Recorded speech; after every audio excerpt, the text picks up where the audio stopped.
ರಂಗನಾಥ್ ಭಾರದ್ವಾಜ್ ಅವರೇ, ಮೊದಲನೇದಾಗಿ ನಾನು ಇದು ರಾಜಕೀಯ ಇಚ್ಛಾಶಕ್ತಿ ದಾಡಸಿತನ ಇದು ಒಂದು ಕಡೆ ಆದರೆ ಪಾಕಿಸ್ತಾನದ ಒಳಕ್ಕೆ ಹೋಗಿ ಅಂದರೆ ಪಾಕ್ ಆಕ್ರಮಿತ ಕಾಶ್ಮೀರ ಅವರ ಸೇನೆಯ ನಿಯಂತ್ರಣದಲ್ಲಿರುವಂತಹ ಜಾಗಕ್ಕೆ ಹೋಗಿ 7 ಒಂದು ಲಾಂಚ್ ಪ್ಯಾಡ್ಗಳೇನಿದೆ ಅವನ್ನು ಸಂಪೂರ್ಣವಾಗಿ ನಾಶವನ್ನು ಮಾಡಿ ಸುರಕ್ಷಿತವಾಗಿ ವಾಪಸ್ ಬಂದಿದ್ದಾರಲ್ಲ, ಈ ನಮ್ಮ ಸೇನಾಪಡೆಯ ಒಂದು ಧೈರ್ಯ ಮತ್ತು ಚಾಕಚಕ್ಯತೆ, ಇದಕ್ಕೆ ಮೊದಲನೇದಾಗಿ ನಾನು ಅಭಿನಂದನೆ ಸಲ್ಲಿಸ್ತೀನಿ.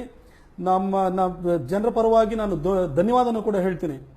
ಇಲ್ಲಿ ನೀವು ಪ್ರಾರಂಭದಲ್ಲಿ ಮಾತಾಡ್ತಾ ಹೇಳಿದ್ರೆ ಅಂಡರ್-18 ಹಾಕಿ ಟೀಮ್ನವರು ಪಾಕಿಸ್ತಾನವನ್ನು ಸದೆಬಡಿದಿದ್ದಾರೆ 3-1 ಅಲ್ಲಿ ಅಂತ.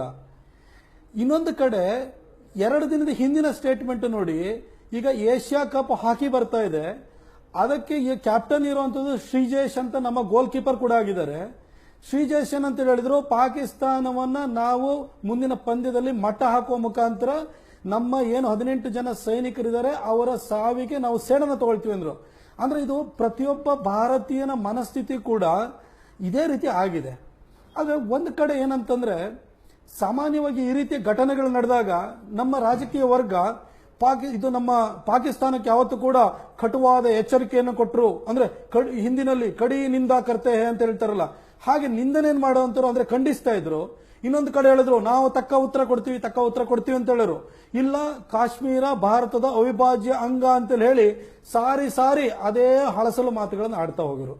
ಆದ್ರೆ ಈ ಸರಿ ಒಂದು ಡಿಫರೆನ್ಸ್ ಏನು ಅಂತಂದ್ರೆ, 1948ರಲ್ಲಿ ಮೊಟ್ಟ ಮೊದಲನೇ ಬಾರಿಗೆ ಪಾಕಿಸ್ತಾನ ಜೊತೆ ಯುದ್ಧ ಆದಾಗ, ಅಂದ್ರೆ ಕಾಶ್ಮೀರವನ್ನ ನಮ್ಮ ಜೊತೆಗೆ ವಿಲೀನವಾದ ನಂತರ ಅದನ್ನು ಉಳಿಸ್ಕೊಳ್ಳಿಕ್ಕೆ ಹೊರಟಾಗ, ಆಗ್ಲೂ ಕೂಡ ಈ ಪಾಕ್ ಆಕ್ಯುಪೈಡ್ ಕಾಶ್ಮೀರ ಅಂತ ಏನ್ ಹೇಳ್ತೀವಿ ಅದನ್ನ ನಾವು ಸಂಪೂರ್ಣವಾಗಿ ನಾವು ನಮ್ಮ ನಿಯಂತ್ರಣ ತೆಗೆದುಕೊಳ್ಳಿಕ್ಕಾಗ್ಲಿಲ್ಲ. ಆಗ್ಲೂ ನಾವು ಗಡಿ ದಾಟಿ ಹೋಗ್ಲಿಕ್ಕಾಗ್ಲಿಲ್ಲ. ನಂತರ 1965ರಲ್ಲಿ 71ರಲ್ಲಿ 65 ಯುದ್ಧದಲ್ಲಿ ನಾವು ಗಡಿ ದಾಟಿ ಹೋದು. 71 ಯುದ್ಧದಲ್ಲಿ ಬಾಂಗ್ಲಾದೇಶವನ್ನ ವಿಮೋಚನೆ ಮಾಡೋದಕ್ಕೋಸ್ಕರ ಗಡಿ ದಾಟಿ ಹೋದ್ವಿ ಹೊರತು 71 ನಂತರ ಇದುವರೆಗೂ ಯಾರೇ ಪ್ರಧಾನಿಗಳು ಬಂದಿರಬಹುದು, ಯಾರು ಎಂತಹ ಮಾತನಾಡಿರ್ಬೋದು, ಇನ್ಕ್ಲೂಡಿಂಗ್ ವಾಜಪೇಯಿ ಪೀರಿಯಡ್ ಅಲ್ಲೂ ಕೂಡ ನಮ್ಮ ಗಡಿಯನ್ನು ದಾಟಿ ಹೋಗುವಂತ ಧೈರ್ಯವನ್ನ ಯಾರು ಕೂಡ ತೋರಿರಲಿಲ್ಲ, ಯಾವ ಸಂದರ್ಭದಲ್ಲೂ ತೋರಿರಲಿಲ್ಲ. ಆದರೆ ಮೊಟ್ಟ ಮೊದಲನೇ ಬಾರಿಗೆ ಗಡಿಯನ್ನು ದಾಟಿ ಹೋಗುವಂತ ಧೈರ್ಯ ತೋರಿದ್ದು ಕಳೆದ ವರ್ಷ ನರೇಂದ್ರ ಮೋದಿಯವರು ನಮ್ಮ ಏನು ಈಶಾನ್ಯ ರಾಜ್ಯಗಳಲ್ಲಿ ಆಗ್ಲೂ ಕೂಡ ನಮ್ಮ 18 ಜನ ಸೈನಿಕರನ್ನ ಏನು ನೆಲಬಾಂಬನ್ನು ಇಟ್ಟು ಸಾಯಿಸಿದಾಗ ಮ್ಯಾನ್ಮಾರ್ಗೆ ಹೋಗಿ ಅಲ್ಲಿ ಒಂದು ಸರ್ಜಿಕಲ್ ಆಪರೇಷನ್ ಮಾಡಿ ಹೊಡೆದಾಕ್ ಬಂದಿದ್ರು. ಅದಾದ ನಂತರ ಅದು ಪಾಕಿಸ್ತಾನದ ವಿಷಯದಲ್ಲಿ ಯಾವತ್ತೂ ಹೋಗ್ತಾ ಇರಲಿಲ್ಲ. ಈ ಸರಿ ಯಾಕೆ ಪಾಕಿಸ್ತಾನಕ್ಕೆ ಈ ಸರಿ ಮೋದಿಯವರು ಕೂಡ ಲೆಕ್ಕ ಚುಕ್ತಾ ಮಾಡ್ತೀವಿ ಅಂತ ಹೇಳಿದ್ರು ಕೂಡ ಎಲ್ಲ ಒಂದು ಕಡೆ ದೇಶವಾಸಿಗಳಲ್ಲಿ ಅನುಮಾನ ಇತ್ತು, ಮೋದಿಯವರು ಮಾಡ್ತಾರ ಇಲ್ಲ. ಪಠಾಣ್ಕೋಟ್ ಆಯ್ತು, ಪಠಾಣ್ಕೋಟ್ ಆದ ನಂತರನೂ ಕೂಡ ಪಾಕಿಸ್ತಾನದವರಿಗೆ ನಮ್ಮ ಪಠಾಣ್ಕೋಟ್ನಲ್ಲಿರುವಂತಹ ವಾಯು ನೆಲೆ ಏನಿದೆ ಅಲ್ಲಿಗೆ ಆಕ್ಸೆಸ್ ಅನ್ನು ಕೊಟ್ಟಿದ್ರು. ಹಾಗಾಗಿ ಅದು ಎನ್ಕ್ವೈರಿಗೆ ಅನುಕೂಲ ಮಾಡಿಕೊಟ್ರು. ಅದಕ್ಕೆ ಪೂರ್ವಭಾವಿಯಾಗಿ ನವಾಜ್ ಶರೀಫ್ ಅವರ ಹುಟ್ಟುಹಬ್ಬಕ್ಕೆ ಹೋಗಿ ವಿಶ್ ಮಾಡಿ ಬಂದ್ರು. ಹೀಗೆಲ್ಲ ಆಗಿರುವಾಗ ನಮಗೆ ಅವರು ನಿಜವಾಗ್ಲೂ ಮೋದಿ ಅವರು ಹೇಳಿದಾಗೆ ನಡ್ಕೊಳ್ತಾರ ಅನ್ನೋದು ಅನುಮಾನ ಇತ್ತು. ಆದ್ರೆ ಮೋದಿ ಅವರು ಎಷ್ಟು ಶೂಡಾಗಿ ಸರಿ ನಡ್ಕೊಂಡ್ರು ಅಂತಂದ್ರೆ, ಒಂದು ಕಡೆ ಪಾಕಿಸ್ತಾನಕ್ಕೆ ಕಳೆದ 10 ದಿನಗಳಿಂದ ಯಾವ ರೀತಿ ಭ್ರಮೆಯನ್ನು ಸೃಷ್ಟಿಸುವಂತಂದ್ರೆ, ಹಿಂದಿನ ಎಲ್ಲ ಪ್ರಧಾನಿಗಳ ತರನೇ ಇವರು ಕೂಡ ಹೇಳಿಕೆನ ಕೊಟ್ಟರೆ ಹೊರತು ವಾಸ್ತವದಲ್ಲಿ ಯುದ್ಧದಂತಹ ಸಾಹಸಕ್ಕೆ ಕೈ ಹಾಕೋದಿಲ್ಲ ಅಂತ ಪಾಕಿಸ್ತಾನಕ್ಕೆ ಒಂದು ಭಾವನೆ ಬರೋಗ್ ಮಾಡಿದ್ರು. ಹೇಗೆ ಭಾವನೆ ಮಾಡಿದ್ರು ಅಂತಂದ್ರೆ, ಅಂತಾರಾಷ್ಟ್ರೀಯ ಮಟ್ಟದಲ್ಲಿ ಇದನ್ನ ವಿಶ್ವಸಂಸ್ಥೆನಲ್ಲಿ ಇದನ್ನ ರೈಸ್ ಮಾಡಿದ್ರು. ಇದನ್ನ ಚೀನಾಕ್ಕೆ ಮತ್ತೆ ಎಲ್ಲ ವಿಟೋ ಪವರ್ಸ್ ಯಾರಿದ್ದಾರೆ ಅವರಿಗೆ ಮನವರಿಕೆ ಮಾಡ್ಕೊಳ್ಳಿಕ್ಕೆ ನೋಡಿದ್ರು. ಮತ್ತೆ ಎಲ್ಲಾ ದೇಶಗಳು ಕೂಡ ಇದಕ್ಕೆ ನಮ್ಮ ಪರವಾಗಿ ಒಂದು ಹೇಳಿಕೆ ಕೊಡಕ್ಕೆ ನೋಡಿದ್ರೆ ಹೊರತು ಯುದ್ಧದ ವಿಚಾರದಲ್ಲಿ ಏನಾಗ್ತದೆ ಯಾರಿಗೂ ಗೊತ್ತಾಗ್ಲಿಲ್ಲ. ಆದ್ರೆ ನಿನ್ನೆ ರಾತ್ರಿ 12:30 ಬೆಳಗ್ಗೆ 4:30ವರೆಗೂ ಏನೊಂದು ಸರ್ಜಿಕಲ್ ಆಪರೇಷನ್ ಮಾಡಿದ್ರಲ್ಲ, ಅದು ಒಂದ್ ಕಡೆ ಏನಂತಂದ್ರೆ ಪಾಕಿಸ್ತಾನದವರು ಯಾವುದೇ ಕಾರಣಕ್ಕೂ ಕೂಡ ಭಾರತ ಅಟ್ಯಾಕ್ ಮಾಡಲ್ಲ ಅಂತ ಹೇಳಿ ಅವರು ಡಿಪ್ಲೊಮ್ಯಾಟಿಕ್ ವಾರ್ ಅಲ್ಲಿ ಎಂಗೇಜ್ ಮಾಡಿಬಿಟ್ಟು ಈ ಕಡೆ ಹೋಗಿ ಹೊಡೆದ್ರು. ಇದೊಂದು ಬ್ರಿಲಿಯಂಟ್ ಮೂವ್ ಅಂತ ನಾನು ಭಾವಿಸ್ತೇನೆ. ಇಂತಹ ಒಂದು ದಾಡಸಿತನವನ್ನ ವಾಜಪೇಯಿ ಅವರು ಕೂಡ ತೋರಿಸಿರ್ಲಿಲ್ಲ. ಯಾಕೆಂದ್ರೆ 1999ರಲ್ಲಿ ಕಾರ್ಗಿಲ್ ಯುದ್ಧ ಆದಾಗಲೂ ಕೂಡ ನಮ್ಮ ದೇಶದ ಗಡಿಯೊಳಗಡೆ ಬಂದು ಸೇರಿದ್ದಂತಹ ನಮ್ಮ ಪರ್ವತ ಶ್ರೇಣಿಗಳಲ್ಲಿ ಅಡಗಿ ಕುಳ್ಕೊಂಡಿದ್ದಂತಹ ಏನು ಭಯೋತ್ಪಾದಕರು ನಾವು ಹೊಡೆದಾಕಿದ್ದೇವೆ ಹೊರತು ಗಡಿಯನ್ನು ದಾಟಿ ಹೋಗಿರಲಿಲ್ಲ. 2003ರಲ್ಲಿ ನಮ್ಮ ಸಂಸತ್ತಿನ ಮೇಲೆ ದಾಳಿ ಆಯಿತು. ಸಂಸತ್ತಿನ ಮೇಲೆ ದಾಳಿ ಆದಾಗಲೂ ಕೂಡ ಗಡಿಯಲ್ಲಿ ಸೇನೆಯನ್ನು ನಿಯೋಜನೆ ಮಾಡಿದಂತ ವಾಜಪೇಯಿ ಅವರು ಆ ಒಂದು ಏನು ಕಾರ್ಯಾಚರಣೆಗೆ ಆರ್ಯ ಪಾರ್ ಅಂತ ಹೆಸರಿಡಿದ್ರು, ನವ್ ಆರ್ ನೆವರ್ ಅಂದ್ರು. ಆದ್ರೂ ಕೂಡ ಗಡಿಯನ್ನು ದಾಟಿ ಹೋಗ್ಲಿಲ್ಲ, ಒಂದು ಗುಂಡನ್ನು ಫೈರ್ ಮಾಡಿರಲಿಲ್ಲ ಆ ಸಂದರ್ಭದಲ್ಲೂ, ಯಾಕೆಂದ್ರೆ ಅಂತಾರಾಷ್ಟ್ರೀಯ ಒತ್ತಡ ಆಗಿತ್ತು. ಆದ್ರೆ ಮೋದಿಯವರು ಇವತ್ತು ಅವರ ಅಧಿಕಾರಕ್ಕೆ ಬಂದ ನಂತರ 56 ದೇಶಗಳಿಗೆ ಏನ್ ವಿಸಿಟ್ ಕೊಟ್ಟರು, ಅಂತಾರಾಷ್ಟ್ರೀಯ ಮಟ್ಟದಲ್ಲಿ ಭಾರತದ ಪರವಾಗಿ ಅಂತಾರಾಷ್ಟ್ರೀಯ ಅಭಿಪ್ರಾಯವನ್ನು ನಮ್ಮ ಪರವಾಗಿ ಮಾಡಿಕೊಂಡ್ರು. ಪಾಕಿಸ್ತಾನ ಒಂದು ರೀತಿಯಲ್ಲಿ ಏಕಾಂಗಿಯಾಗಿ ನಿಲ್ಬೇಕು, ಐಸೋಲೇಟ್ ಮಾಡಿರೋ. ಅಷ್ಟು ಮಾತ್ರ ಅಲ್ಲ, ಡಿಪ್ಲೊಮ್ಯಾಟಿಕ್ ವಾರ್ ಜೊತೆಗೆ ನಿಜವಾಗಿ ನಮ್ಮ ಸೈನಿಕರನ್ನು ಕಳಿಸಿ ಅಲ್ಲಿ ಹೊಡೆದಿದ್ದಾರೆ. ರಂಗನಾಥ್ ಅವರೇ, ನನಗೊಂದು ಸಣ್ಣ ಒಂದು ನಿಮಿಷ ಟೈಮ್ ಕೊಡಿ. ನಾನು ನಿಮ್ಗೊಂದು ಉದಾಹರಣೆ ಕೊಡ್ಲಿಕ್ಕೆ ಇಷ್ಟಪಡ್ತೀನಿ.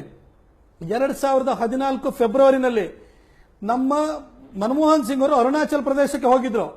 ಹೋದಾಗ ಚೀನಾದ ಅಲ್ಲಿನ ಅಧ್ಯಕ್ಷರು Arunachal Pradesh is A disputed land, ಯಾಕೆಂತಂದ್ರೆ ಅರುಣಾಚಲ್ ಪ್ರದೇಶ ಇತಿಹಾಸವನ್ನು ನೋಡಿದ್ರೆ ಟಿಬೇಟಿನ ಒಂದು ಭಾಗ ಆಗಿತ್ತು.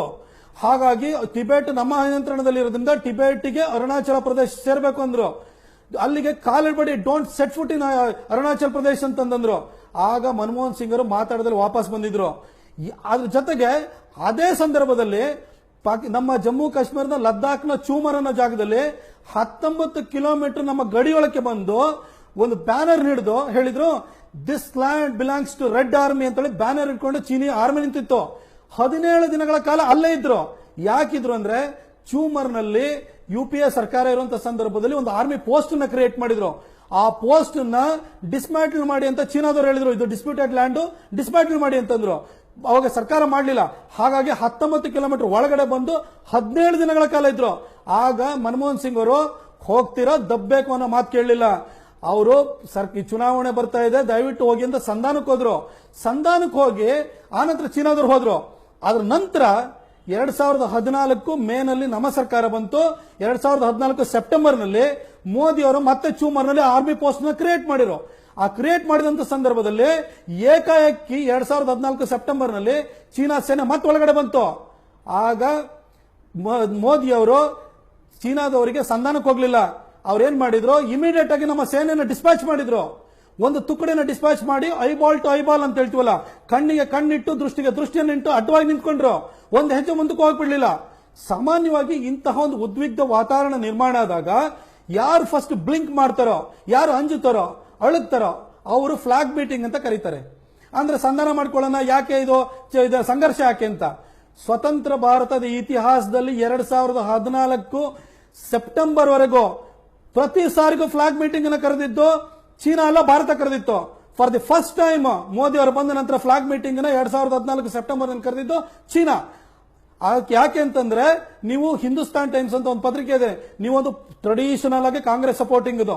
ಕಳೆದ ವರ್ಷ ಒಂದು ರಿಪೋರ್ಟ್ ಅನ್ನು ಕೂಡ ಹಾಕಿದ್ರು. ಮೋದಿ ಅವರು ಒಂದು ಶಾರ್ಟ್ ವಾರಿಗೆ ರೆಡಿಯಾಗಿ ನಮ್ಮ ಸ್ಪೆಷಲ್ ಫೋರ್ಸಸ್ ಅನ್ನ ರೆಡಿ ಮಾಡಿಟ್ಟಿದ್ರು ಅಂತ ಹೇಳಿ ಒಂದು ಎಕ್ಸ್ಕ್ಲೂಸಿವ್ ನ್ಯೂಸ್ ಕೂಡ ಬಂದು, ಒಂದು ರಿಪೋರ್ಟ್ ಕೂಡ ಬಂತು. ಮೋದಿ ಅವರು ಆ ತರದ ಒಂದು ದಾಡಸಿತನವನ್ನ, ಆ ರೀತಿ ಒಂದು ನಾಯಕತ್ವವನ್ನ ಈ ದೇಶಕ್ಕೆ ಕೊಟ್ಟಿದ್ದಾರೆ. ಬಹಳ ಜನ ಏನೋ ಒಂದಾಗಿರುತ್ತೆ, ನಮ್ಮೂರಲ್ಲಿ ನಮ್ದೇನೋ ಒಂದು ಸಮಸ್ಯೆ ಇರುತ್ತೆ.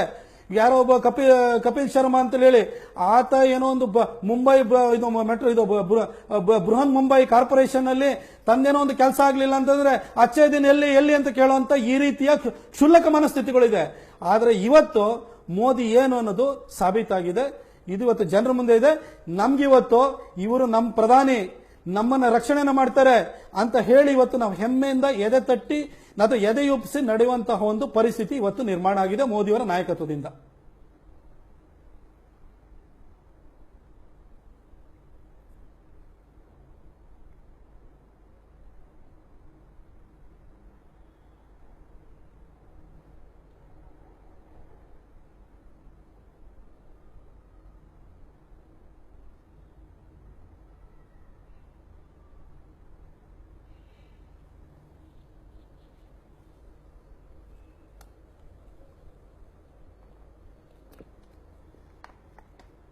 ಮಾತ್ರ ಅಲ್ಲ, ಚೈನಾಕ್ಕೆ ಮೋದಿ ಅವರು ಹೋದ ಸಂದರ್ಭದಲ್ಲೂ ಕೂಡ ಪಕ್ಕದಲ್ಲಿರುವಂತಹ ಮಂಗೋಲಿಯಾಕ್ಕೆ ಹೋದು. ಮಂಗೋಲಿಯಾ ನಿಮಗೆ ಗೊತ್ತಿದೆ, ಮಂಗೋಲಿಯಾದವರು ಇವತ್ತು ಚೀನಾ ಮಹಾಗೋಡನ್ನು ಕಟ್ಟಲಿಕ್ಕೆ ಮುಖ್ಯ ಕಾರಣ ಮಂಗೋಲಿಯನ್ಸ್ ದಾಳಿ ಅನ್ನೋದು ನಿಮಗೆ ಗೊತ್ತಿದೆ. ಅಂದ್ರೆ ಚೀನಾವನ್ನು ಕೂಡ ಇವತ್ತು ಹೆಡಮುರಿ ಕಟ್ಟುವಂತಹ ಕೆಲಸವನ್ನ ನರೇಂದ್ರ ಮೋದಿ ಅವರು ಕಳೆದ 2 ವರ್ಷಗಳಲ್ಲಿ ಮಾಡಿದ್ದಾರೆ. ಆದ್ರೆ ಎಲ್ಲದರ ಪರಿಣಾಮವಾಗಿ ನಾವು ಡಿಪ್ಲೊಮ್ಯಾಟಿಕ್ ಆಗಿ ಕೂಡ ಪಾಕಿಸ್ತಾನವನ್ನ ಕಾರ್ನರ್ ಮಾಡಿರೋದಲ್ಲ, ಕಟ್ ಹಾಕಿರೋದು ಮಾತ್ರ ಅಲ್ಲ, ಅಮೆರಿಕ ಕೊಡ್ತಾ ಇದ್ದಂತ ಫಾರಿನ್ ಏಡ್ ಏನಿದೆ, ಇವತ್ತು ನೀವು ಪಾಕಿಸ್ತಾನದ ಅರ್ಥವ್ಯವಸ್ಥೆ ಅವರ GDP ನಲ್ಲಿ ಏನ್ ಬರುತ್ತೆ, 1/3 ಆಫ್ ದಿ GDP, ಅದು 1/3 of the foreign aid, it goes to army. ಅದಕ್ಕೋಸ್ಕರ ಆರ್ಮಿ ಅಷ್ಟು ಕಂಟ್ರೋಲ್ ಅಲ್ಲಿ ಆರ್ಮಿ ಇಡೀ ದೇಶನ ಕಪಿಮುಷ್ಟಿಯಲ್ಲಿ ಇಟ್ಕೊಂಡಿರೋಂಥದ್ದು. ಆ ಫಾರಿನ್ ಏಡ್ ಅಮೆರಿಕದಿಂದ ಏನ್ ಬರ್ತಿತ್ತು 70% ಇವತ್ತು ಕಟ್ ಆಗಿದೆ. ಯಾವ್ದು ಕಾರಣ? ಮೋದಿಯವ್ರ ಕಾರಣ. ಮೋದಿ ಅವರಿಗೆ ವೀಸಾ ಕೊಡಲ್ಲ ಅಂತ ಹೇಳಿದವರು ಇವತ್ತು ಅದೇ ಬರಾಕ್ ಒಬಾಮಾ 2.25 ವರ್ಷದಲ್ಲಿ 5 ಸಾರಿ ಮೋದಿ ಅವರು ಮೀಟ್ ಮಾಡಿದ್ದಾರೆ. 4 ಸಾರಿ ಮೋದಿ ಮತ್ತು ಬರಾಕ್ ಒಬಾಮಾ 1-to-1 ಮೀಟಿಂಗ್ ಆಯ್ತು. ಇದೆಲ್ಲ ಯಾಕೆ ಅಂತಂದ್ರೆ ನಮ್ಮ ಗಡಿಗಳನ್ನು ರಕ್ಷಣೆ ಮಾಡುವಂತ ಕೆಲಸವನ್ನ ಇವತ್ತು ನರೇಂದ್ರ ಮೋದಿ ಮಾಡಿದ್ದಾರೆ. ಅದರ ಪರಿಣಾಮವಾಗಿ ಇವತ್ತು ಪಾಕಿಸ್ತಾನ ಕಾರಣರಾಗಿದೆ. ಕಾರಣರು ಮಾತ್ರ ಅಲ್ಲ, ಒಂದು ಕಡೆ ಚೈನಾ ಏನ್ ಮಾಡ್ತಾ ಇತ್ತು ಅಂತ ತಿಳ್ಕೊಳ್ಳಿ. ಒಂದು ಪಾಕಿಸ್ತಾನವನ್ನು ಯೂಸ್ ಮಾಡಿ they are making India internally bleed. ಇನ್ನೊಂದು ಕಡೆ ನಮ್ಮ ಪಕ್ಕದಲ್ಲೇ ಇದ್ದಂತಹ ನೇಪಾಳ ಇರ್ಬೋದು, ಬಾಂಗ್ಲಾದೇಶ ತಗೊಂಡು they are making India externally bleed. ಇವತ್ತು ಇಂಟರ್ನಲಿ ಬ್ಲೀಡ್ ಮಾಡೋದು, ಎಕ್ಸ್ಟರ್ನಲಿ ಬ್ಲೀಡ್ ಎರಡನ್ನೂ ಕೂಡ ಮಟ್ಟ ಹಾಕುವಂತ ಕೆಲಸವನ್ನ ಇವತ್ತು ನರೇಂದ್ರ ಮೋದಿ ಅವರು ಮಾಡಿದ್ದಾರೆ. ಇವತ್ತು ಇದೊಂದು ಘಟನೆಗೆ ಸೀಮಿತವಾಗಿ ನರೇಂದ್ರ ಮೋದಿ ಅವರ ಒಂದು ಏನು ಕಾರ್ಯತಂತ್ರ ನೋಡಬಾರ್ದು.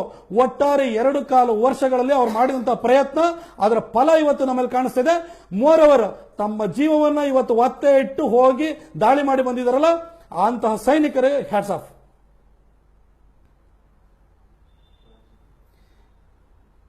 ನೋಡಿ, ಪಾಕಿಸ್ತಾನದವ್ರು ಏನು ಅಂತಂದ್ರೆ ಇವತ್ತು ಅವರೊಂದು ಈ ದನಗಳ ಬೆಚ್ಚಿ ಕಕ್ಕಾವಿಕಿಯಾಗಿ ಓಡುತ್ತಲ್ಲ ಆ ತರ ಪರಿಸ್ಥಿತಿಯಲ್ಲಿ ಇರ್ತಾರೆ. ಇವತ್ತು ಅವರಿಗೆ ಒಂದು ಕಡೆ ಈಗ ಒಂಥರ ಅವರ ಪ್ರತಿಷ್ಠೆ ಮಣ್ಣು ಮುಕ್ಕಿರೋದ್ರಿಂದ ಏನಾದ್ರೂ ಒಂದು ಉತ್ತರ ಕೊಡಬೇಕು ಅಂತ ಪ್ರಯತ್ನ ಮಾಡ್ತಾರೆ.